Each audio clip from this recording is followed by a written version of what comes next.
നിങ്ങളുടെ വീട്ടിലുണ്ടോ ഇതേപോലത്തെ തട്ടവും വിളക്കും കാര്യങ്ങളും എല്ലാം നന്നായിട്ട് കരി പിടിച്ച് എത്ര കഴുകിയിട്ടും പോവാതെ, അല്ലെങ്കിൽ പിന്നെ കഴുകാമെന്നും പറഞ്ഞ് മാറ്റി വെച്ച് ഇതേപോലെ കറയും കാര്യങ്ങളൊക്കെ ആയിട്ടിരിക്കുന്ന തട്ടവും പാത്രം ഉണ്ടെങ്കിൽ എടുത്തോണ്ട് ഓടിവായോ, നമുക്ക് ഒരുമിച്ച് വൃത്തിയാക്കാം. അതേ സാധനമൊന്നും വേണ്ട, വെറും 3 സാധനം മാത്രം മതി. ആദ്യം ചുടുകട്ടപ്പൊടി, രണ്ടാമത് നാരങ്ങ, മൂന്നാമത് പാത്രം കഴുകുന്ന ലിക്വിഡ്. ഞാനിത് കാര്യമായിട്ട് അങ്ങ് പൊടിച്ച് വെച്ചു കേട്ടോ. ചുടുകട്ടപ്പൊടി എപ്പോഴും കിടന്ന് മെനക്കെടാൻ എനിക്ക് വയ്യ.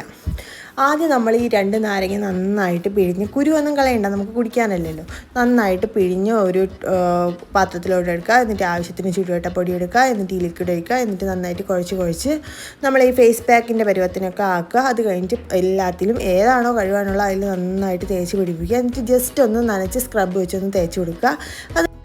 എന്നിട്ടത് നന്നായിട്ട് കഴുകിയെടുക്കുക. ഇതാണ് ഫൈനൽ റിസൾട്ട്. ഞാനും ഒട്ടും പ്രതീക്ഷിച്ചില്ല. ഞാൻ യൂട്യൂബിൽ കുറേ വീഡിയോസൊക്കെ കണ്ടിട്ടാണ് ചെയ്യുന്നത്. ഇതെന്തായാലും യൂസ്ഫുള്ളാണ്. നിങ്ങളെല്ലാവരും ട്രൈ ചെയ്ത് നോക്കുക. അപ്പോൾ ഇന്നത്തേക്ക് ഇത്രയേ ഉള്ളൂ. ടാറ്റാ.